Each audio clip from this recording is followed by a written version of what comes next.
Bonjour et bienvenue dans cette nouvelle vidéo. Je me présente, je m'appelle Pierrick, je suis entrepreneur et ici sur cette chaîne on parle de productivité, de manière de travailler justement pour optimiser son projet, de création d'entreprise et d'outils numériques.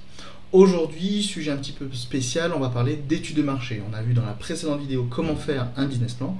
Aujourd'hui, on va voir comment faire notre étude de marché, ce que c'est, à quoi ça sert et comment ça fonctionne. C'est parti!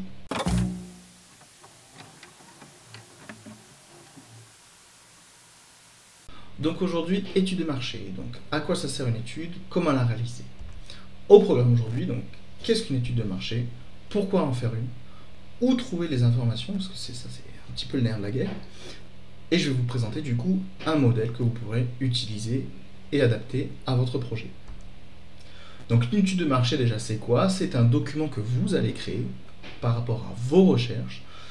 Et l'idée, c'est de récolter le plus d'informations dans un marché, dans un secteur d'activité, de comprendre le contexte et les enjeux économiques de ce marché, de déterminer une cible potentielle pour votre projet de création d'entreprise, et enfin de déterminer les tendances du moment et celles à venir par rapport à votre marché.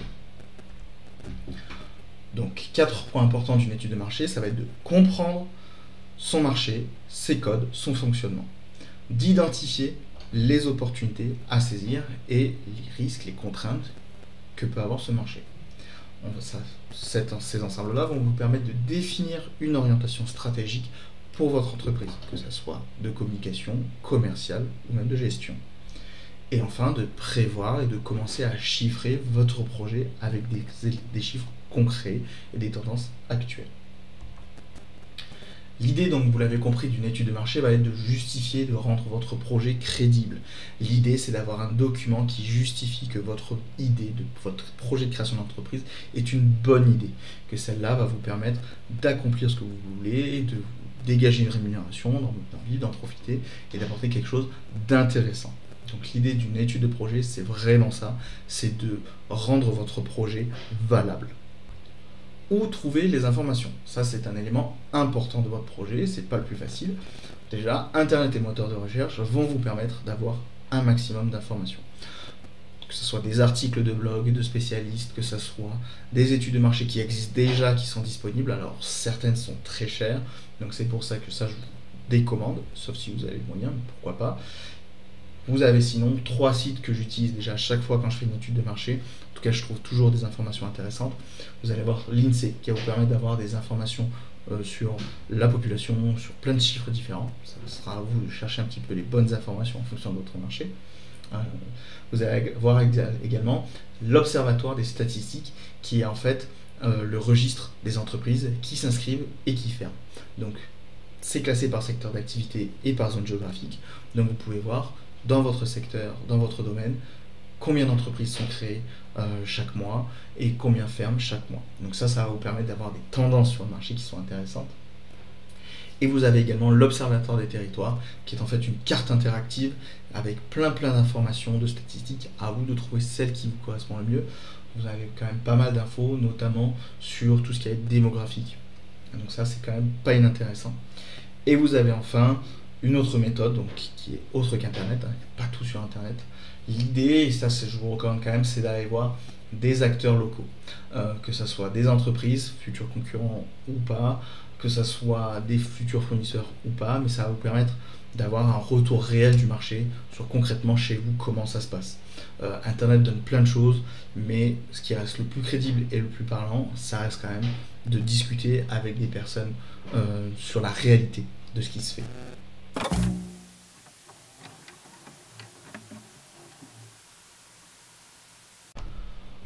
On passe du coup à la trame sur le modèle que je vous ai préparé d'études de marché. Alors, vous pouvez prendre des notes, mais vous savez que le modèle que je vous présente ici est téléchargeable en lien dans la description. On va faire la première partie qui va permettre de résumer un petit peu, faire un état des lieux de qui vous êtes et comment, déjà sur quel marché vous allez vous placer. Donc on va parler déjà du positionnement. Donc le positionnement c'est quoi? C'est un petit peu la raison d'être d'une entreprise, ce qu'elle a à offrir en fait, la plus-value qu'elle a et un petit peu comment elle se définit, comment elle se différencie sur son marché. Si vous avez déjà travaillé sur un pitch, vous pouvez également l'indiquer dans cette partie-là. Vous avez également l'offre qui résume vos produits et vos services que vous proposez concrètement. Et le positionnement et l'offre vont déterminer en fait un marché, un domaine d'activité stratégique. C'est dans ce domaine d'activité stratégique, dans ce marché-là, que nous allons chercher des informations pour notre étude. Deuxième étape, le territoire. On va déjà déterminer notre zone de chalandise. Alors une zone de chalandise, c'est quoi? C'est le périmètre, le secteur d'intervention de votre entreprise. En gros, vous êtes prêt à aller chercher des clients jusqu'à où? Où se délimite votre activité. Vous allez avoir ensuite les données démographiques. Donc là, c'est par rapport à cette zone de chalandise, je vais récupérer un maximum d'informations sur la population, sur les habitudes de consommation qu'il peut y avoir, sur les revenus qu'on peut avoir, toutes les informations qui vous semblent utiles et nécessaires par rapport à votre activité. On va passer du coup ensuite au nombre de concurrents. L'idée ne va pas être de tous les nommer, mais ça va être en tout cas d'identifier la masse d'entreprises qui peut me piquer de mes clients. Globalement, ça va concerner des concurrents directs qui font exactement la même chose que moi, ou éventuellement des concurrents indirects qui vont en fait me prendre des clients sans pour autant proposer la même chose que moi. Donc ça, c'est important de les identifier, combien de concurrents vous avez. Comme je vous ai dit, pas besoin de tous les lister, on verra un petit peu plus tard. Les principaux, ça sera à vous de les sélectionner et on va un petit peu analyser chacun. On passe maintenant à la partie la plus importante qui va être la concurrence. Alors moi je vais vous présenter 3 outils qui vont vous permettre d'avoir une vue d'ensemble sur la concurrence et sur le marché. Ça va être la partie pas forcément la plus fun, mais en tout cas la plus importante de votre étude de marché. On va commencer par un SWOT ou MOF, les deux se disent, il y a le terme anglais et français. MOF signifie menace, opportunité, force et faiblesse. Alors c'est quoi en fait? C'est un diagnostic du marché. On va avoir une partie externe qui sont les menaces et opportunités.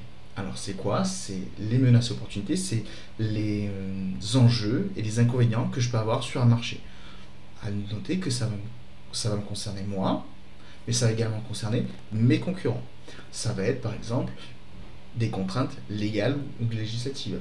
Ça va être des contraintes environnementales. Ça peut être un marché en émergence. C'est quelque chose qui va être très large, très global, qui va toucher tout le monde, tous les acteurs du marché. Donc ça, c'est pour ce qui est des menaces et les opportunités. À vous d'identifier les menaces les plus importantes et les opportunités à saisir. Si on a fait l'externe d'un côté, on va avoir également l'interne, qui est beaucoup plus facile à déterminer parce que ça va vous concerner vous uniquement. On a donc les forces. Qu'est-ce qui fait que sur mon marché, je suis meilleur que mon voisin d'en face? Qu'est-ce qui fait par contre que je suis moins bon? Je peux avoir une approche différente et innovante. Je peux au contraire être nouveau sur le marché et avoir un souci de notoriété. Il peut y avoir plein de choses, ou en tout cas des manques sur une compétence particulière sur le marché.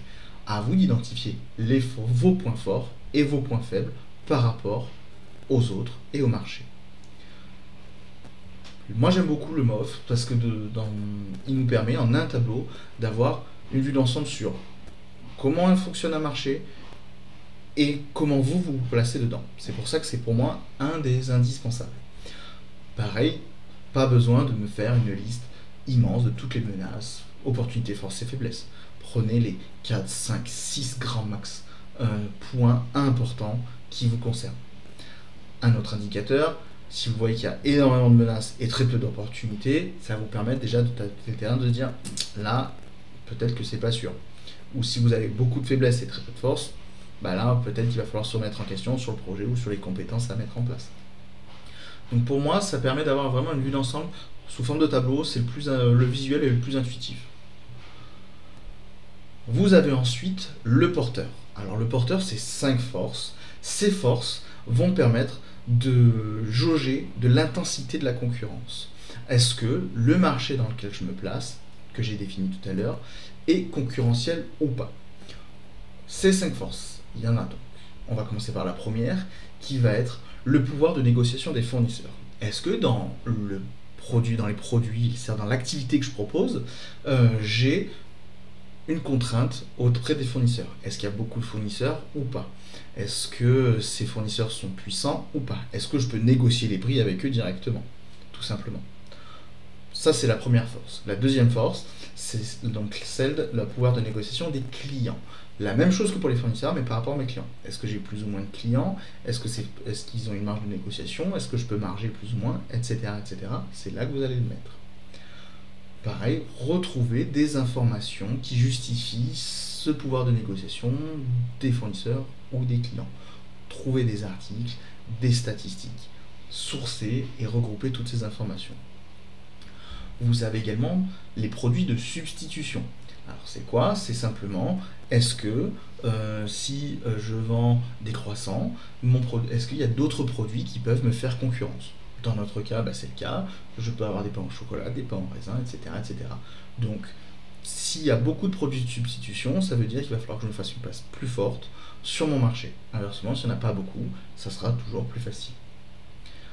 Et enfin, la menace des nouveaux entrants, c'est la dernière force, la quatrième force principale, c'est est-ce qu'il y a beaucoup de nouveaux acteurs sur ce marché? Alors, ça va prendre avec des pincettes parce que s'il y a beaucoup de nouveaux entrants, ça veut dire qu'il va y avoir des opportunités qui se font, mais ça veut dire aussi une forte concurrence. Donc à avoir justement, pas assez de concurrents, de nouveaux entrants, pardon, pas assez de nouveaux entrants peut dire qu'on peut être sur un marché en déclin, beaucoup de nouveaux entrants, où on arrive dans une bulle, où ça va être en tout cas plutôt vite saturé. L'ensemble de ces quatre forces vont déterminer si oui ou non vous allez avoir un marché qui va être très concurrentiel. Donc c'est la résultante de ces quatre forces, je vous l'ai mis sur le graphique ici. Je vais vous zoomer un petit peu, ça sera peut-être plus intéressant. Voilà. C'est la résultante de ces quatre forces qui vont déterminer si vous avez un marché qui est concurrentiel ou pas. En gros, on appelle ça en marketing si c'est un océan bleu ou un océan rouge. Un océan rouge est un marché très concurrentiel, un marché bleu est un marché moins concurrentiel où vous avez une place à se faire. Si vous voyez que vous êtes dans un océan rouge, ce n'est pas une fatalité, vous avez moyen de vous démarquer, ou en tout cas, moi ce que je vous conseille plutôt, ça va être de transformer cet océan rouge en océan bleu. Ça fera le sujet d'une prochaine vidéo sûrement, mais de comment je transforme un marché très concurrentiel en quelque chose de moins concurrentiel. Je vous le donne rapidement, ça va être en se spécialisant et en trouvant une niche dans un marché déjà très large. On va passer maintenant à l'analyse des concurrents. On a tout à l'heure diagnostiqué le nombre de concurrents qu'on avait sur notre marché, dans notre secteur. On va en récupérer 4. 2 concurrents directs, on l'a vu tout à l'heure, qui font la même chose que moi, et 2 concurrents indirects, qui ne font pas la même chose que moi, mais qui me piquent mon client. C'est quoi l'intérêt de voir les concurrents indirects? Tout simplement, s'ils arrivent à toucher mon client, c'est que ils savent déjà faire, ils savent comment faire, donc ça veut dire que ce qu'ils font, ça peut marcher sur mes clients, vu qu'on a les mêmes. Donc, comme pour le SWOT de tout à l'heure, force et faiblesse de chaque concurrent. Selon vous, quels sont leurs atouts et quels sont leurs points faibles? Vous allez pouvoir également trouver assez facilement sur Internet le chiffre d'affaires de ces entreprises. Également les moyens de communication. Est-ce qu'ils ont un site Internet? Est-ce qu'ils ont les réseaux sociaux? Quels réseaux sociaux? Idéalement, quand est-ce qu'ils publient? L'idée, ça va avoir un maximum d'informations sur leur démarche commerciale. Alors, pourquoi tout ça? Force et faiblesse, on l'a vu, ça va rapidement. On va pouvoir tirer notre épingle du jeu grâce à ça. Chiffre d'affaires et moyens de communication. Alors, chiffre d'affaires, ça va principalement être pour vous, pour commencer à chiffrer votre projet. Si je vois que dans ma rémunération, j'ai prévu de faire 100 000 euros de chiffre d'affaires, en tout cas selon mes estimations, j'ai besoin de 100 000 euros de chiffre d'affaires, mais je vois que les entreprises peinent à faire 80 000 euros, peut-être que là, je me plante. Ou inversement, si vous voyez que eux ils font 200 000 et que vous avez prévu 100 000, peut-être que vous pouvez réajuster votre objectif pour avoir quelque chose de plus ambitieux et avoir une meilleure réussite. Donc le chiffre d'affaires, c'est une bonne métrique, c'est une bonne statistique à analyser parce que ça vous permet déjà de fixer vos premiers objectifs comptables. Et enfin, les moyens de communication et en tout cas les canaux commerciaux vont être plutôt de se dire si ça marche pour eux, en m'inspirant, alors pas en recopiant, le but c'est quand même de faire d'avoir votre propre identité, mais si ça marche pour eux, pourquoi ça ne marcherait pas pour moi? On ne va pas forcément réinventer la roue, il y a des choses qui marchent très bien dans plein de marchés, ces choses-là, autant s'en servir et s'appuyer. Donc eux vont vous permettre d'avoir de l'inspiration et en tout cas d'utiliser les bonnes méthodes qui plaisent à vos clients. On a passé pour moi les 3 indispensables, que ce soit le SWOT, le porteur ou l'analyse des concurrents, c'est pour moi les primordiaux à faire. En bonus, je vous le conseille quand même tout de même, c'est de faire un pestel. Un pestel, lui, va montrer les différentes tendances d'un marché et d'un comportement, sous différents aspects, que ce soit politique, économique, social, technologique, écologique, ou légal. Globalement, politique, c'est quelle est la situation globale du marché. Est-ce qu'on est sur quelque chose de stable, etc. etc. Économique, ça va être quel est le contexte économique actuel et en quoi ce contexte influe sur votre marché. Pareil, vous allez trouver des articles, des ressources, des vidéos, peu importe, qui vont étoffer ce propos-là. Tout ça, ça se fait forcément sur un gros travail de recherche. Vous allez avoir tout ce qui va être social sur les habitudes de consommation de vos clients. Donc déjà d'identifier une cible, on l'a déjà un peu vu plus haut, mais là de déterminer qui c'est et de comment cette cible fonctionne. Technologique, s'il y a des contraintes technologiques ou des avancées technologiques majeures sur votre marché. Écologique, c'est principalement si vous avez des normes environnementales à respecter. Et enfin légal, s'il y a des contraintes législatives, légales, des lois à appliquer, des démarches administratives importantes sur votre marché. C'est pas censé vous freiner dans la démarche de votre activité, c'est plus pour avoir une vue d'ensemble. On parlait tout à l'heure du SWOT avec les menaces et les opportunités. Le pestel, lui, va rentrer beaucoup plus en détail sur le contexte de ce marché-là. Ça va justifier les menaces et les opportunités, si vous voulez. On passe du coup aux cibles. Vous avez déjà identifié pas mal de choses. Maintenant, c'est de déterminer concrètement qui est votre cible. Donc, vous allez déterminer le cœur de cible. C'est quoi le cœur de cible? C'est tout simplement votre client idéal. C'est qui? Plutôt des hommes, plutôt des femmes, plutôt quel âge, plutôt quel type de revenu, dans quel secteur, etc., etc. Il faut avoir le maximum d'informations. Imaginez le client, à quoi il ressemble. Ça va vous permettre de définir le persona. Le persona, c'est simplement un avatar que vous allez créer, un personnage fictif que vous allez inventer par rapport aux données que vous avez vues dans votre étude de marché, qui va permettre, si vous voulez, il va vous permettre de mieux imaginer la vie de cette personne. Et en fait, vous, dans votre communication, quand vous allez regarder votre profil, vous allez dire, moi je dois faire mon post Facebook, aujourd'hui j'ai envie d'apprendre quoi, ou c'est quoi qui peut être intéressant pour lui. Donc l'idée, si vous voulez, du persona va être de créer le client idéal fictif. On va lui donner un nom, un prénom, une situation familiale, etc. Des habitudes de consommation, des marques qu'il affectionne, un caractère. Et en fonction de ça, vous allez pouvoir ensuite, plus tard, dans un second temps, créer votre communication par rapport à ce persona. Alors attention avec les cibles, je peux me tromper dès le début. Je peux partir en disant c'est plutôt les personnes âgées et qui vont vouloir mon produit, et finalement c'est les jeunes. Ça arrive, c'est déjà arrivé. L'idée là, c'est d'avoir un postulat de départ, c'est de prendre parti au début.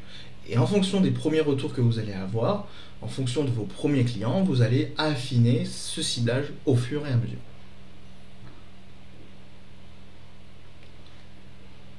Autre étape, les partenaires et les aides. Dernière étape de notre trame. On va lister ici tous les partenaires, les parties prenantes du projet. Ça va être ici de lister ces personnes-là, le coût que ça peut avoir de travailler avec ces acteurs-là, et enfin le bénéfice que ça m'apporte. Ça va permettre de mettre en avant le coût et les avantages que j'ai à travailler avec ces personnes. Et enfin, on va pouvoir trouver les aides et les financements disponibles. Si là, dans votre étude de marché, vous voyez qu'il y a un fonds, il y a des aides disponibles, c'est un peu intéressant de le mettre ici, de montrer le montant de ces aides, la structure qui les propose, et éventuellement les conditions, les échéances de ces financements-là, en tout cas de ces aides-là. Ça va vous permettre d'avoir une vue d'ensemble sur ce qu'on a vu là tout à l'heure, sur l'intégralité des acteurs et des enjeux financiers. Donc ça, c'est quand même quelque chose d'important. Ce qu'il faut retenir dans cette étude de marché, c'est qu'il faut être précis et complet. Plus votre étude sera complète et précise, plus elle aura de force et vous donnera les clés pour avancer. Enfin, ça va rendre votre projet cohérent et sérieux, que ce soit pour vous, plus concret, mais également pour les prestataires qui pourront lire votre étude de marché. Et ça va vous permettre aussi, et c'est quand même une étape importante, de planifier, de commencer à chiffrer votre projet. C'est une partie qui n'est pas la plus facile de chiffrer, de savoir combien je dois faire, combien il me faut, etc. Cette étude de marché va vous permettre, normalement, d'avoir les premiers éléments pour ce chiffrage. Vous pouvez compléter, étoffer, préciser votre étude de marché. Là, on a eu pour moi ce qui est le minimum à faire sur une étude de marché. Ça reste assez complet, on a une vue d'ensemble, donc ça me semble quand même pas trop mal. Mais j'espère que ça va vous faciliter votre travail et en plus de ça, que vous avez appris des choses. Je vous dis à bientôt pour des nouvelles vidéos. N'hésitez pas à vous abonner, ça fait toujours plaisir. De commenter la vidéo, je réponds en général à tout le monde. Et je vous dis à bientôt pour une prochaine vidéo.